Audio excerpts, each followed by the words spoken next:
দাড়ি রাখলে বালা বউ পাইতা না। না আমরা বইয়ে বইয়ে সিরে না সবাই, আপনি না খেল বালা বউ পাইছেন।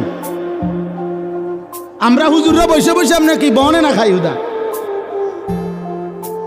কি বলেন আপনি এগুলো?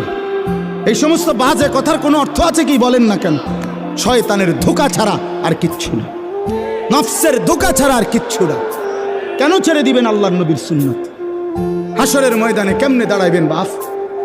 নবীজি সাল্লাল্লাহু আলাইহি সাল্লাম জিজ্ঞেস করবে, উম্মত 23টা বছরে আমি তোর কাছে ইসলাম বুঝাবার জন্য পিঠটা ঝাঁঝরা করে ফেলেছি তায়েফের পাথরের আঘাতে। আমি পেটে 2টা পাথর বাঁধছি ক্ষুধার কষ্টে। আমি দান দান শহীদ করেছি উহুদের ময়দানে।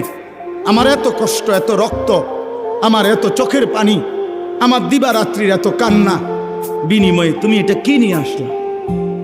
তখন কি বলবেন? কি বলবেন বাবা?